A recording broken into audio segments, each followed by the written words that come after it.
Yes, people, it's Lokiman07 back, and I'm going to talk about Persona 4. And I don't really say this, but spoilers, man. You get me? Spoilers, brother. You get me? It's going to be I talk about later aspects of the game, concepts that evolve around things that happen at the later half of the game will be spoken about in this video. So if you don't want to hear that stuff, back out now. But I'm just like in the last video, I'm about to go absolutely ham on the concepts and inspirations for this game and the genius of Atlus, because if you watched the previous Persona 4 Occult study where I spoke about Teddy and the hero, you'll see the concepts that I'm going into and how they link to Japanese and Western mythologies and African mythologies, because all mythologies are linked, as I said in the Persona 5 Occult study. Doesn't matter what mythology you go into, whether you go into Indian Hindu, whether you go into basically the Egyptian, the Greek, the Roman, even if you go into English mythologies and folklore, or Irish mythologies and folklore, Native American, none of them are saying anything different. Don't let language and humanity fool you, okay? Everything is linked. Everybody's talking about the same things all over the world. But what I'm going to talk about today is Persona 4, right? And of course, I'm going to speak about Teddy. I'm going to finish talking about Teddy, as I mentioned, and I'm going to talk about Marie. Marie isn't from the original Persona 4 game. She's from Persona 4 Golden, the expansion, where they complete the story of the game. Now, I don't know how Atlus do this stuff. I don't know if you know, they have plans to make a broader game and then expand on the game later, or start off with the original idea then expand upon them, because it seems to me like, especially this game Persona 4, that the concept of Marie was always there. It's just that, I don't know, maybe it's like Street Fighter gotta finance the game to finish it. I don't know. Like but I'm telling you, Marie as a concept does not come out of nowhere. It's like the whole game had her in mind anyway. Okay, people, so let me continue.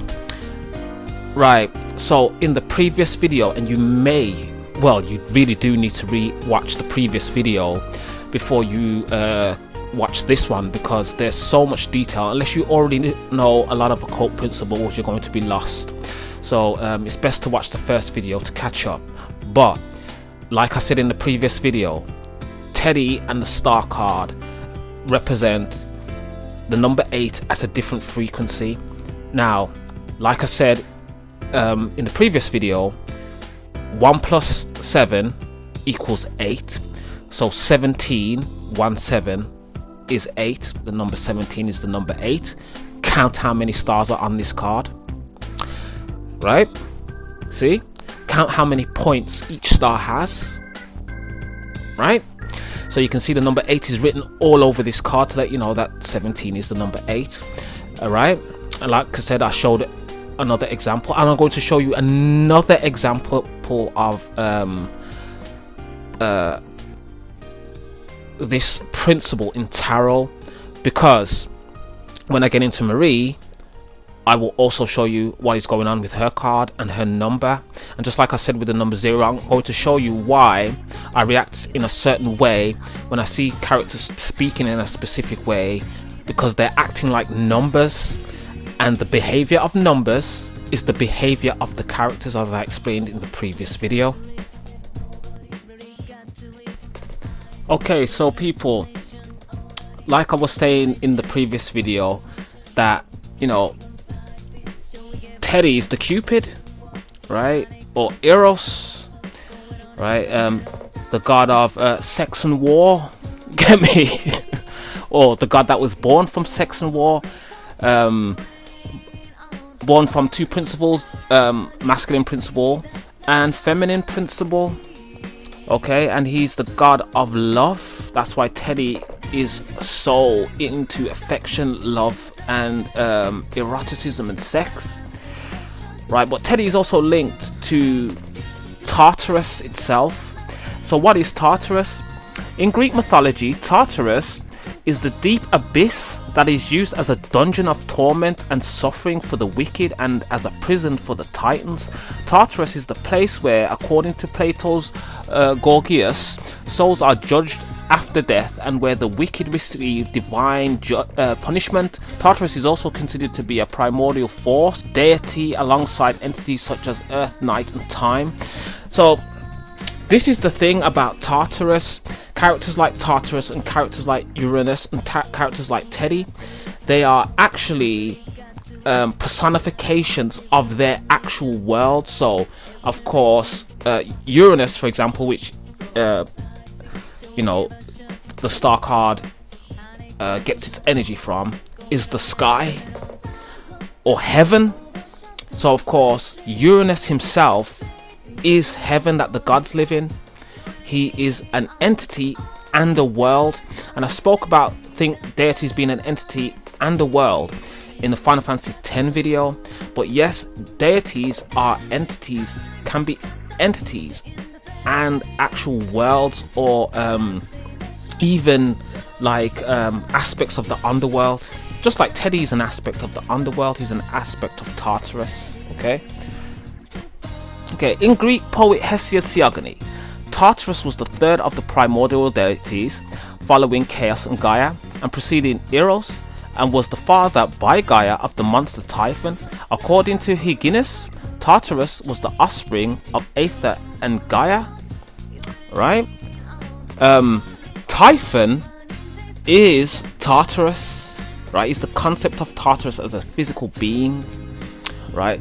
Now, the reason why I'm bringing this up, right, as to how Tartarus works, the underworld in this game, or the TV world, is Tartarus. It's the place where people go to be judged when they are bad, right? And just like what I said in the Persona 5 study, where you're kind of the protagonist, but you represent disorder, that is the same in this game.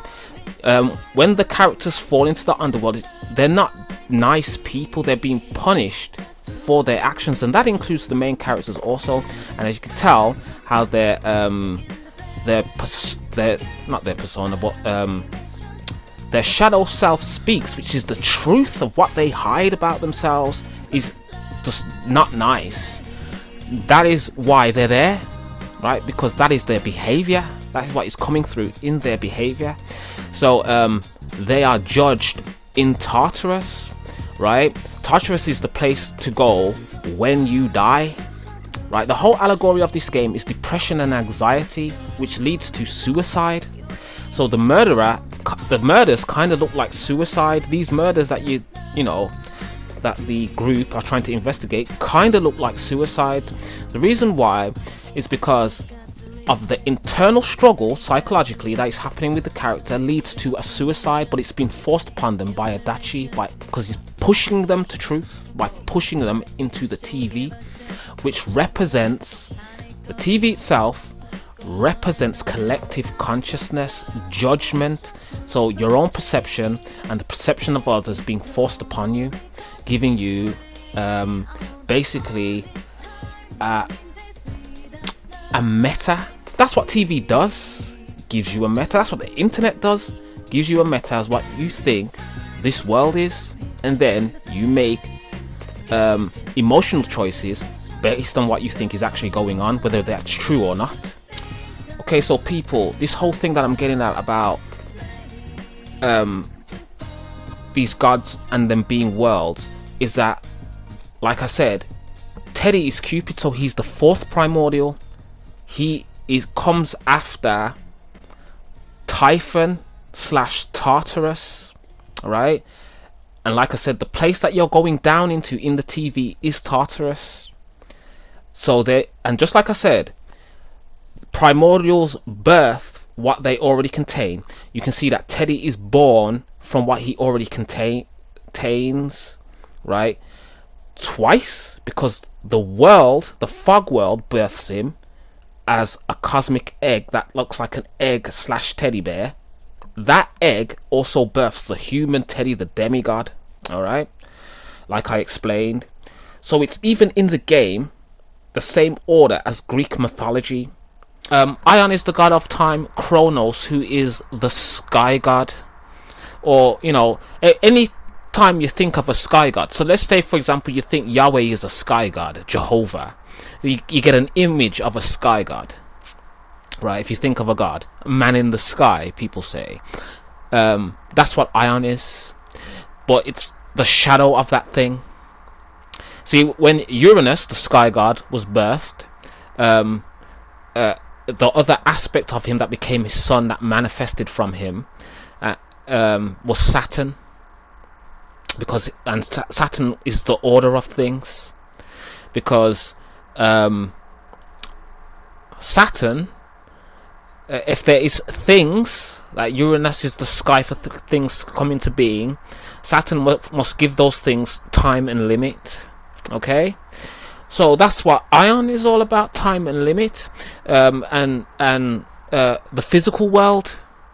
So Ion, the god of the physical world, right? The aspect of the sky god that cares what's going on, okay, what people are doing, how they're behaving. He is that aspect of God. Okay, so people, the genius here is that when Teddy's shadow comes into being, so it's just a replication of himself like everyone else's, right? Teddy's shadow doesn't actually look like him. It's like a distorted version of him. It's big, it's large, it's titanic. Okay, this is before it goes into its fight form, which every shadow does, and then they become like a grotesque version. But even when it's just a shadow, it still doesn't look exactly like Teddy. This whole thing is basically Atlas themselves mimicking the principle of Uranus' shadow, which is the great Titan Saturn. Okay, and then how what the shadow speaks about is the limit of things, not to go beyond the order of things, and it's right there in the game. I thought it was so well done. So Teddy himself, his optimism, his his new potential, his shadow is the complete opposite. It's putting limit on everything and limit on the thought processes. Very interesting. The truth is unattainable. It will always be shrouded in fog. Though you reach through the murk and the gloom to grasp something, you have no means to know it is the truth. If Persona 4 was about, if Persona 5 was about the heart and rebellion, this game is about the truth and the mind. Okay, it's about control also, because humans want control, but not to control, but to be controlled. Okay, Persona 5 was about rebellion, hence the red. Okay, because it's about rage and rebellion. When rage is unleashed, persona abilities are gained in that game. But in this game, facing truth unleashes the persona. It's all about clearing the fog, right? Light and enlightenment, thus the yellow theme, because yellow represents the light and the sun. The television isn't just there for no reason either. TV is the great distraction from truth, of course. And Atlas is genius, so they've got the TV being a source of subconscious communication, which it is. Let's say for example you go to work, okay, and you're going to have a conversation at work, a small talk. That small talk was not created by you. The small talk was created by social media and television, because you're going to talk about the latest celebrity. You did not come up with the concepts. Everybody's having the same conversation. Okay, that is the great distraction. You may think, oh, I've just had this small talk based on my mind. That's not what's going on. everybody's doing the same thing. It's like a robot. Okay, it's a program. And of course, in this game you have the midnight program. Okay, the midnight channel. All right, channeling. Okay, it's all in language. Okay, programming and channeling. Say no more. Okay, so this is the reason why I bring up Teddy. Okay, or Bizarro Teddy, Evil Teddy, Shadow Teddy, whatever you want to call him. He is the first character to speak on truth. Okay, not just the personal truth of the persona user. It's not about the personal truth of the persona user. Teddy is talking about the world. So I'm going to give you some examples here and also show you what is going on here with tarot and actual numbers. So for example, you've got the character Naoto, right, who is the number 10. Okay, and the number 10 is the Wheel of Fortune. Okay, right. So in Persona 5, the number 10 card was the fortune teller girl, right? Now in Persona 4, the number 10 is Naoto, right, who is a member of your team, and she's a detective. So that's the power of allegory right there. A fortune teller is a seer of the unseen, the uncoverer of mysteries, but so is a detective, right? A seer of the unseen, uncoverer of mysteries, detective.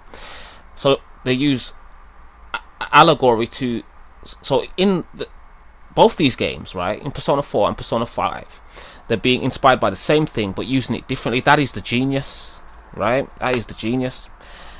But it's all based upon the number 10 itself, right? Literally the number 10 and what it actually is. So let's say you got all of the actual numbers: 0, 1, 2, 3, 4, 5, 6, 7, 8, 9, right? 10 digits. The number 10 itself represents all of those collectively. So once you've got all of those collectively, you hit number 10, right? Now so the number 10, if you was to say that each number is a fortune or a probability that can exist, number 10 contains all of those fortunes. So it is the Wheel of Fortune. The number 10, right, contains all things, right? Because all the other numbers now are going to be those same numbers at a different frequency, as I've explained, right? So the number 10 contains all of the numbers or all of the fortunes, right? So that is why the number 10 is the Wheel of Fortune. Let's look into some other number and what it is, how it behaves, and why it's linked to certain things in tarot. Okay, so in this game, like I said, if the number 10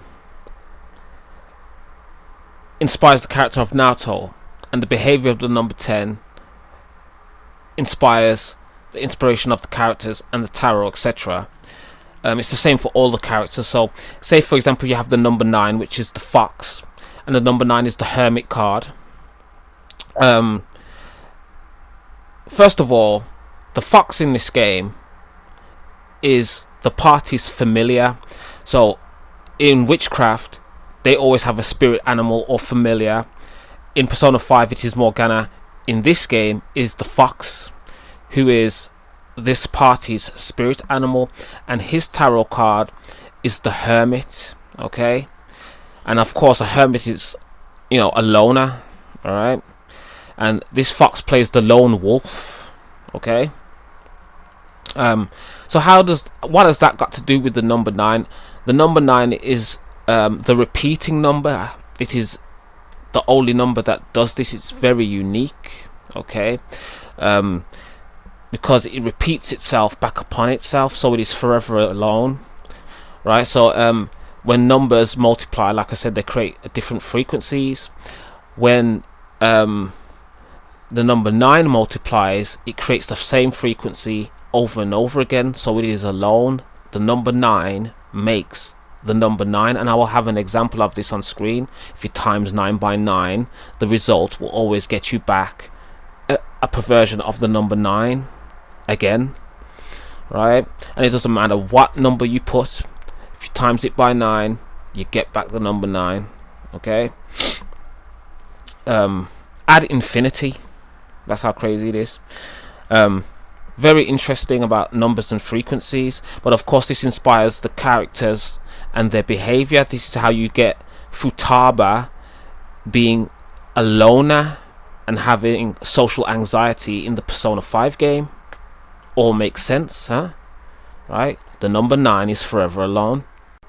Okay, so I'm going to give one more example, and this will be relevant to what I'm about to speak to you guys about later in this video, which is Marie, and it's about the number 2.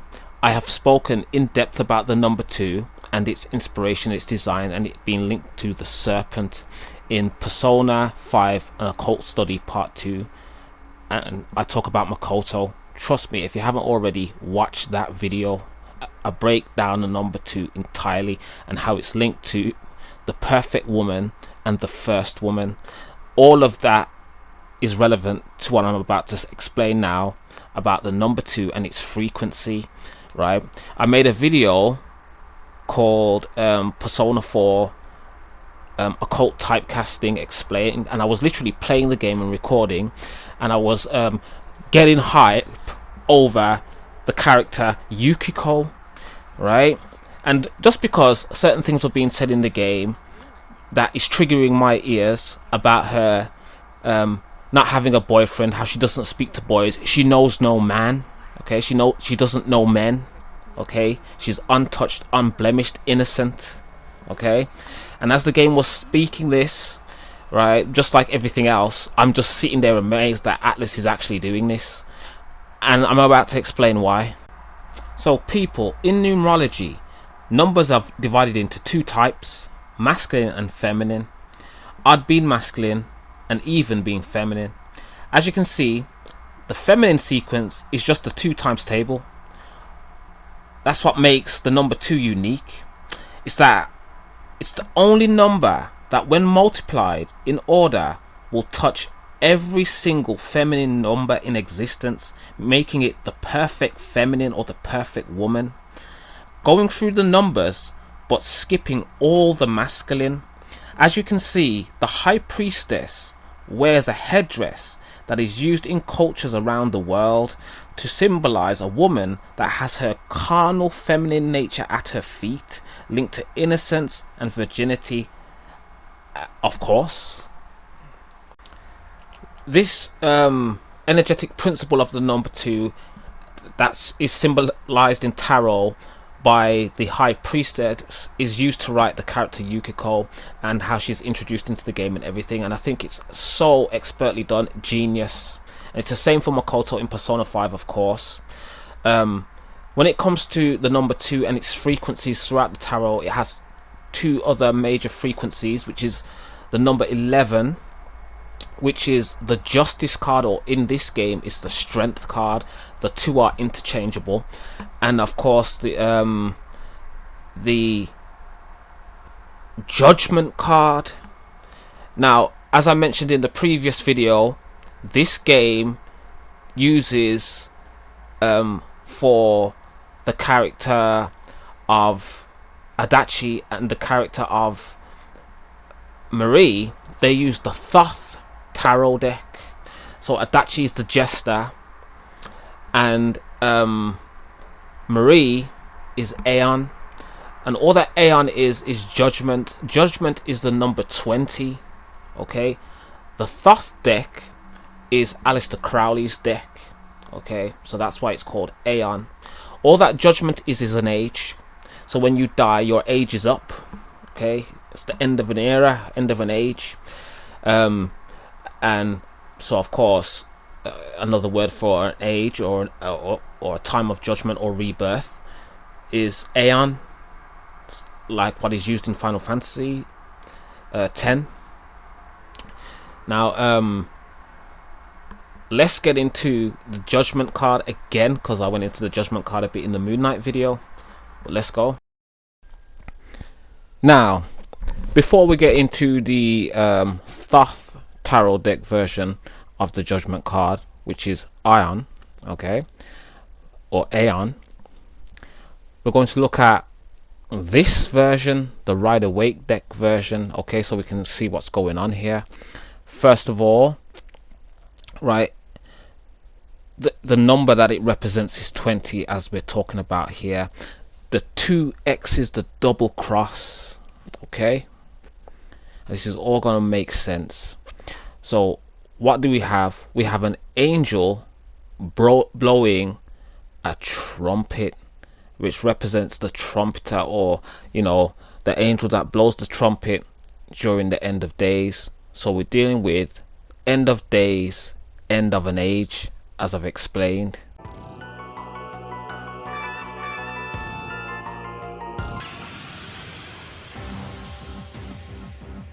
I shall sound my trumpet when 8 breaths have been spent. It is then that the weak shall receive salvation or death. Behold the salvation of the Lord.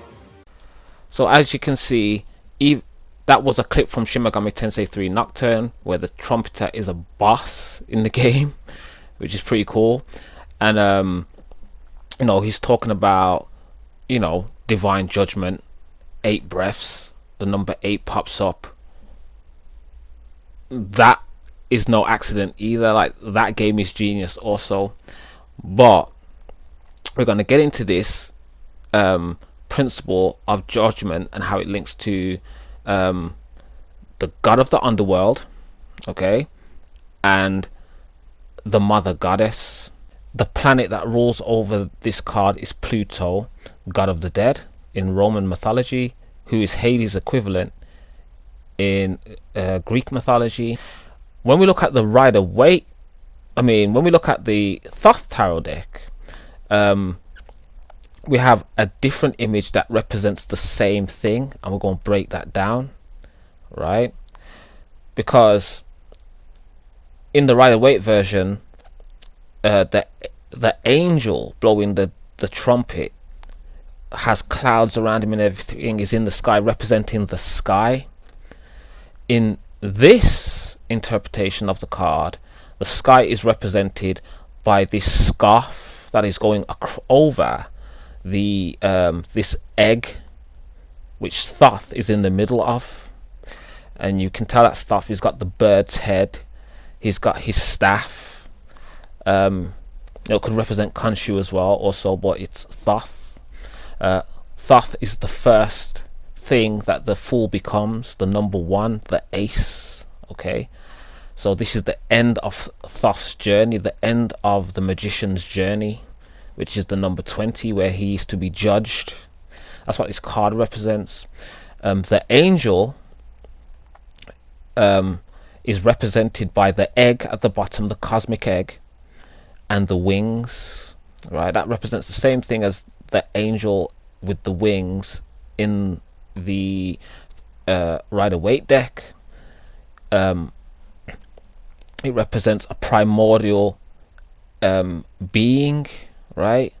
The angel is a primordial being. The cosmic egg represents the birthing of primordial beings, and it has wings on it, just like the angel, okay. Now buckle your seatbelt, because I'm going to tie in how all this connects to Marie, and how this represents the sea of the dead, right? Okay, we're going to get all into that, right? And the whole Marie, sea, Mary, Marie, Maria, etc. Let's go. Okay, people, so what does the judgment card represent? It represents introspection, legal ruling, and rebirth, okay. And I'm going to get into why this is all linked to the entity Hades or Pluto, okay, and death, right? So when you die, right, there is no outside stimuli. It is all introspection. Okay, it's all of the things that are on the inside. So like I said, the soul judges itself. I always say that it's really the soul judging itself, because there is nothing but what is within the self left, no outside stimuli.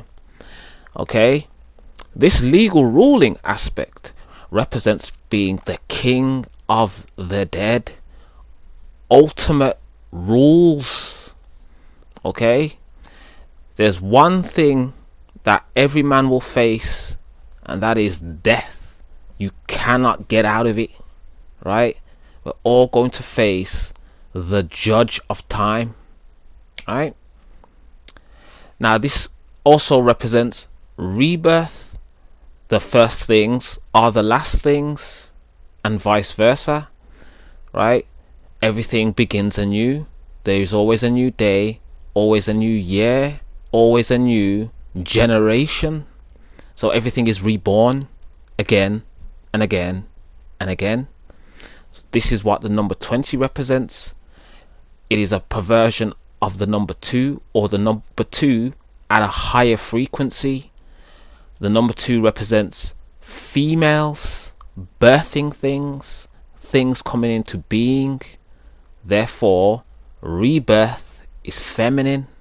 That's why Uranus the male must have a feminine aspect, right?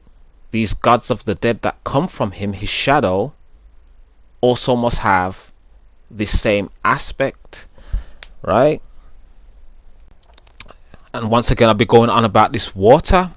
Okay, this water symbolizes the great sea, the sea of the dead. If you look at these dead, the souls of the dead in this picture, they are in the sea, right? They're in the waters. Let's get into all of this, right? Starting with what I was describing on the Rider-Waite tarot deck, how this all links to the mother goddess. 1 second. Okay, people, in this game, the mother goddess that is used is from Japanese origin, which would be Izanami. Izanami is the sky goddess that fell. It is the Japanese version of Eve or Lilith, or both. So you have this first woman who is just like in biblical mythology. They're not from earth. They don't come from earth. They're higher beings. Adam and Eve did not come from earth. They fell to earth and became earthly flesh, right? That's not quite what happens in the story of Izanagi and Izanami, but it's very similar. So in the Japanese mythology, Izanami fell by taking the bite of Izanagi himself, right? So she had sex with him out of raw passion and desire, right? It wasn't considered to be of higher a higher act. It's an earthly act. It's the act of sex. And so she gave birth to demons. She became the mother of demons. To rectify this act, they had to purify the act of sex, which is how marriage came into being. Goddess of marriages. Alright, and this is all gonna make sense, right? But she ended up falling into the underworld because she gave birth to Kagatsugi, who being the burning fire of the sun, killed her. Raw fire.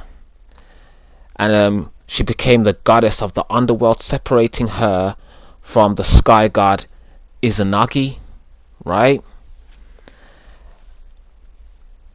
Check this out. Now, when Izanami fell, Izanagi rejected Izanami, which starts off her hate for the masculine principle.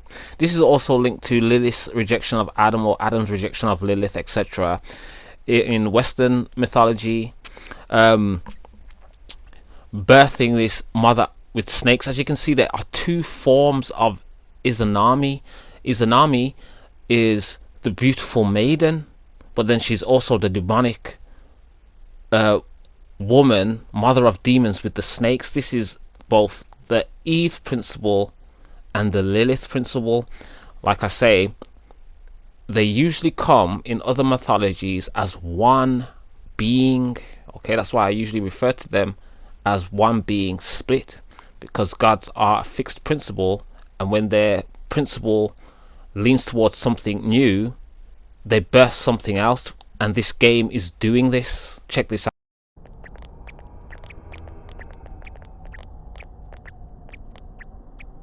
Congratulations in making it this far.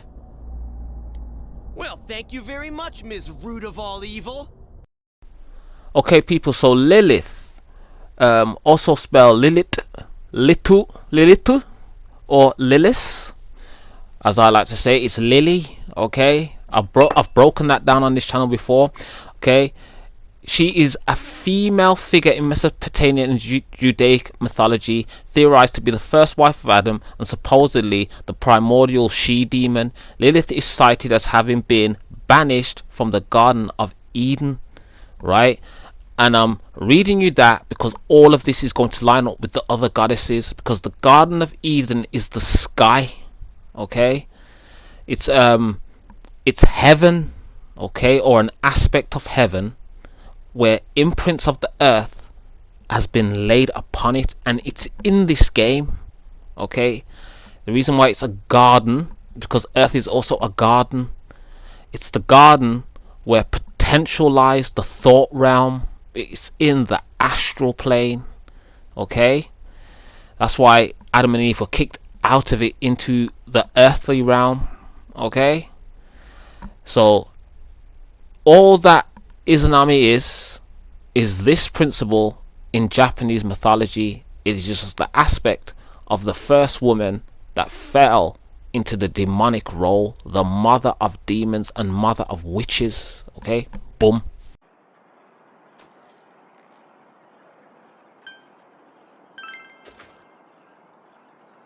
Well, when I gave my body up to the fog, I thought I heard a voice. What did it say? Humans don't want to know the truth. What they truly desire is a peaceful world filled with fog. Something like that, anyway.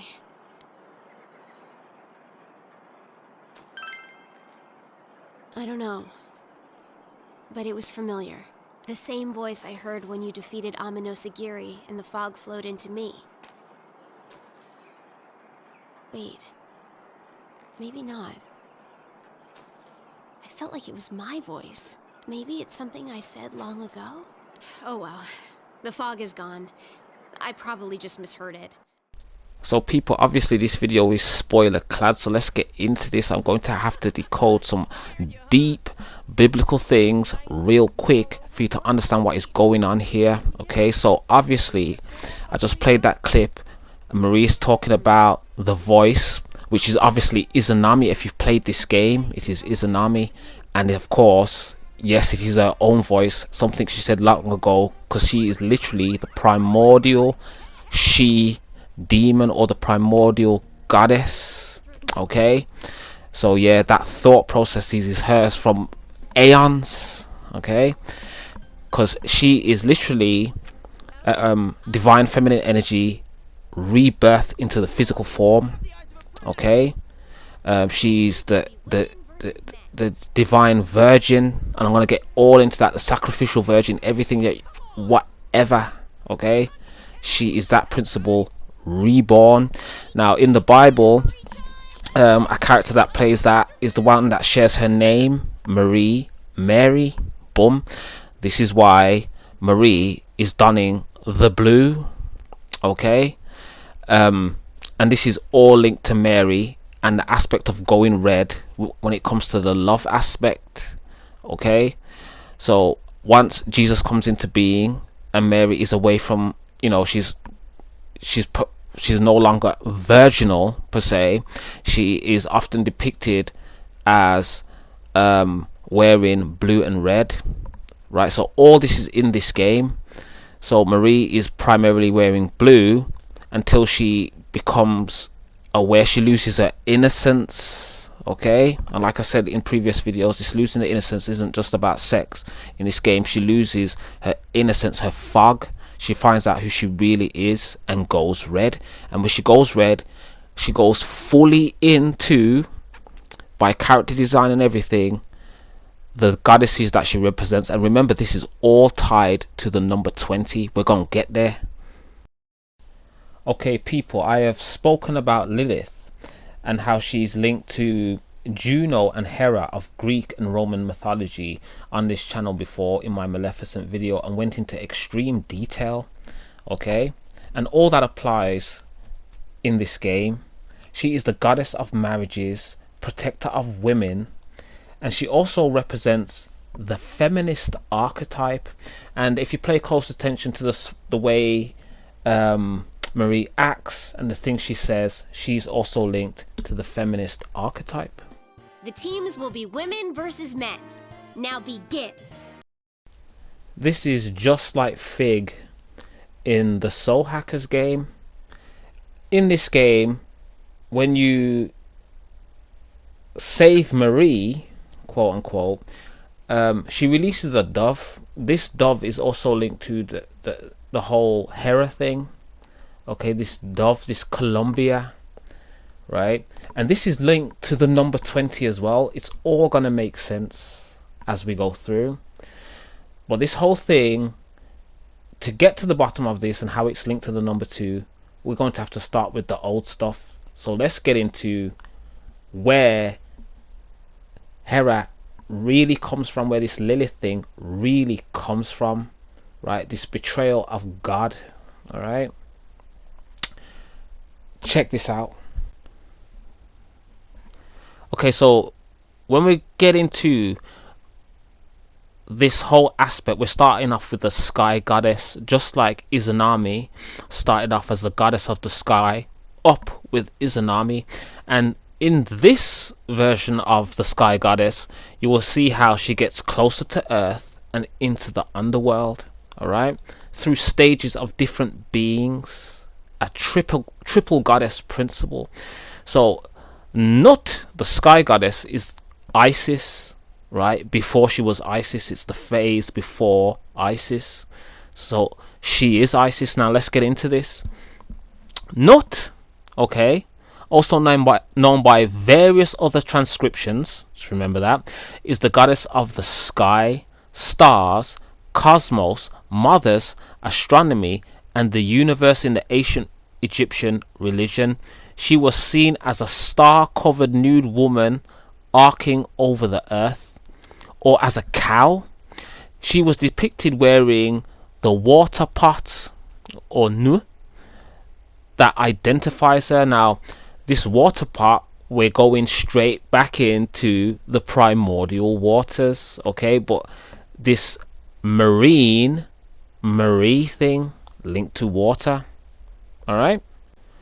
Nut is the eye of Ra. I'm going to get into that in a second, but Ra, the sun god, was the second to rule the world according to the reign of gods. He decreed, Nut shall not give birth any day of the year.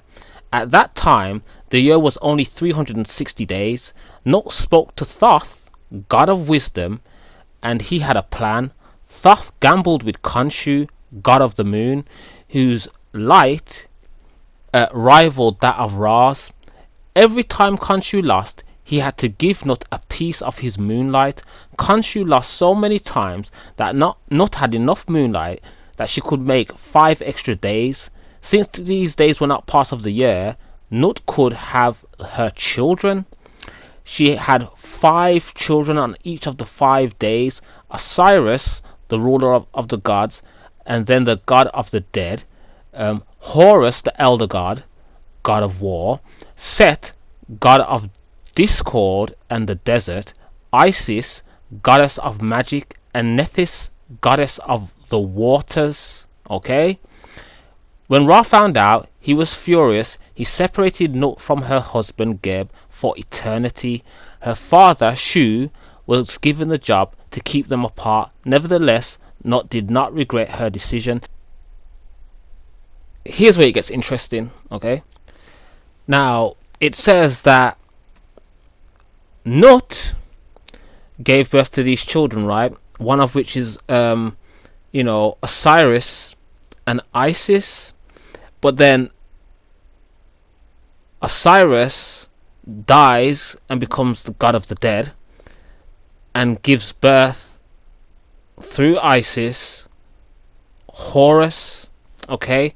That's because Isis is Nut, right? And then when Horus is born, Horus, his wife becomes Hathor, who also is Isis. Check this out.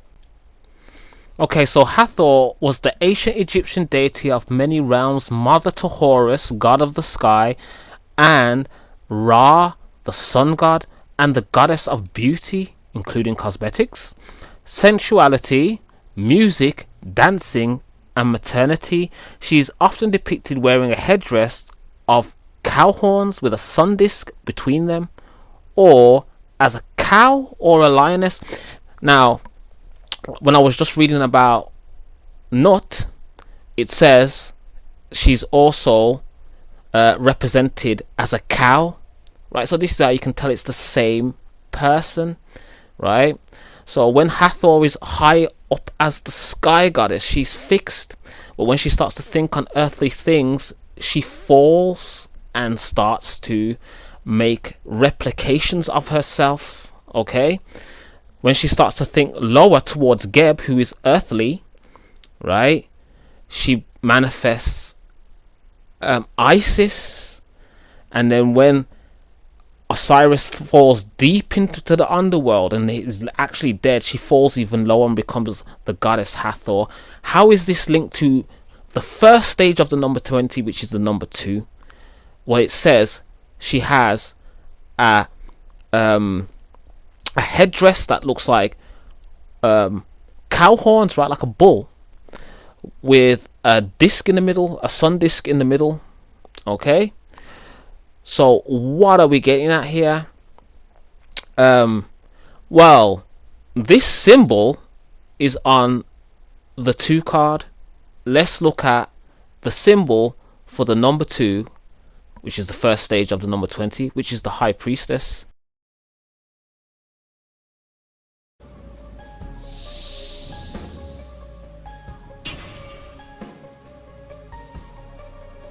I am Izanami.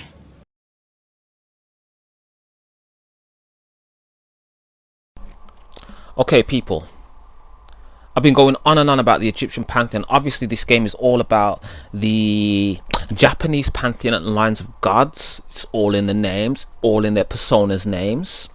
Very easy to trace. It's just the game, right? So if you look up anything to do with persona and the lineage of gods, if a person goes into that, they'll just go straight into what the game is telling you. But obviously, I like to talk about the esoteric aspects of the game. Atlas is way beyond that.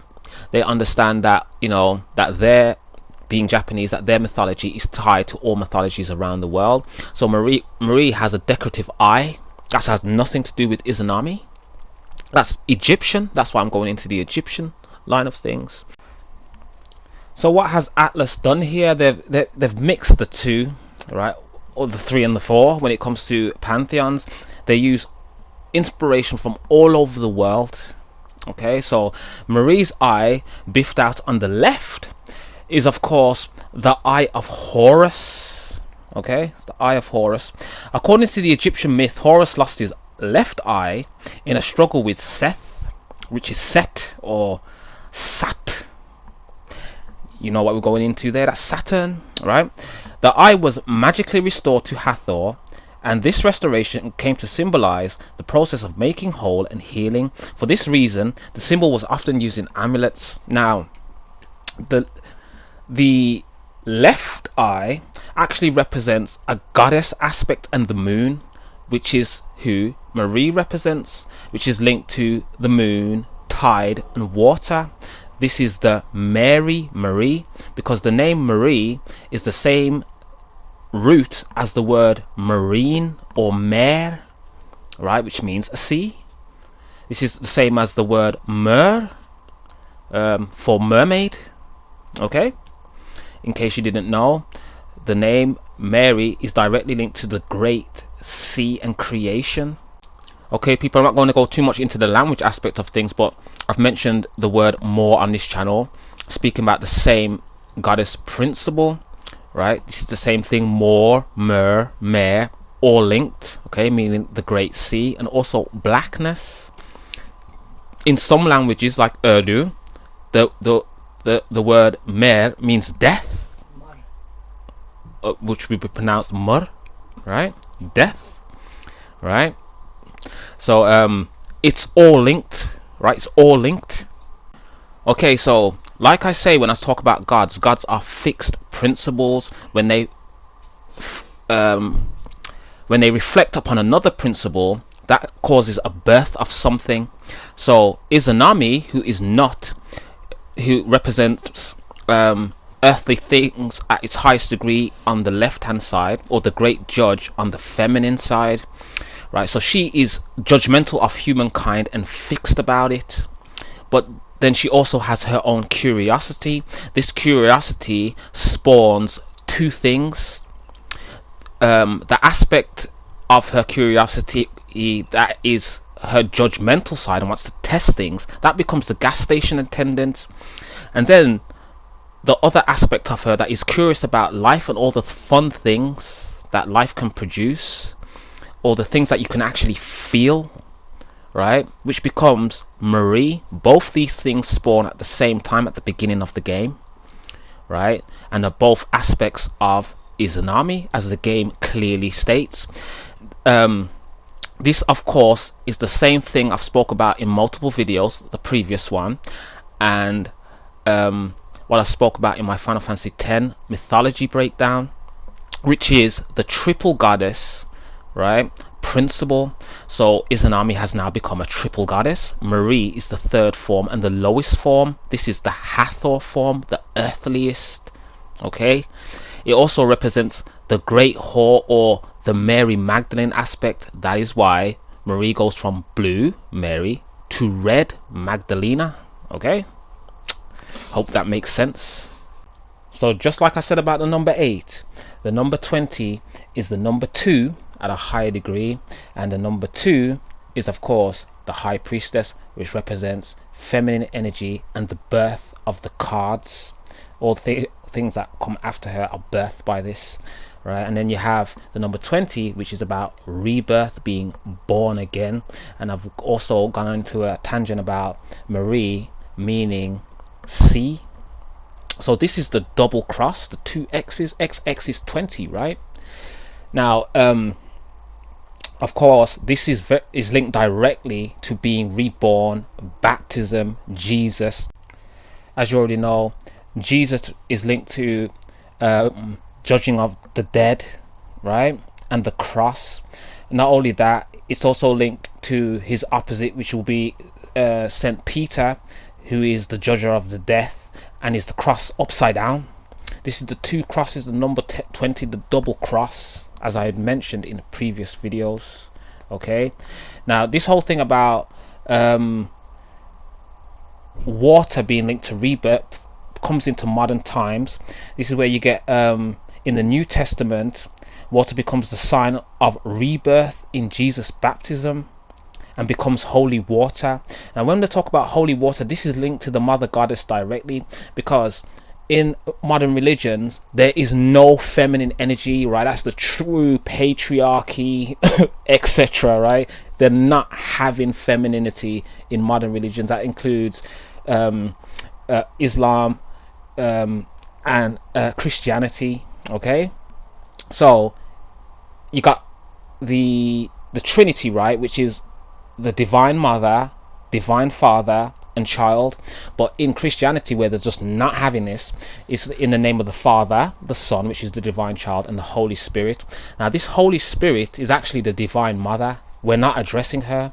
So this is Mary. When you baptize someone, right, when you baptize someone, you're going to dump them into waters, or into the waters of rebirth, right? That is the Mary or Mer aspect, okay? The great sea.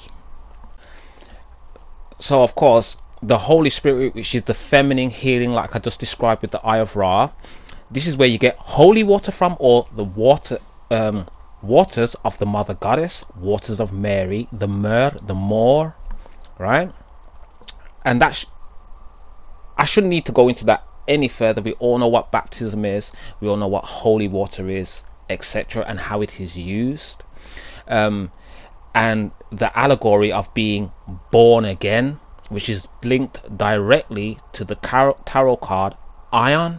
Okay, so Ion with the double cross, the symbol of Thoth, and that scarf that I said was going over the egg, right? That scarf going over the egg, right, which I said represents the sky, represents the goddess Nut. Now I'm not saying that. That card was developed by Aleister Crowley, and Aleister Crowley directly says that the thing going over the egg represents the goddess Nut, right? I hope that makes sense. People, I would like to go on more and more and more, but I can't. This is the end of the video, okay?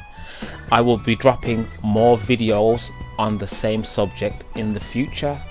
I hope you enjoyed this video. Just wanted to get this out there. Thank you for watching if you made it this far. If you like this video, you know what to do. Like and subscribe, people. Thank you for watching. Peace.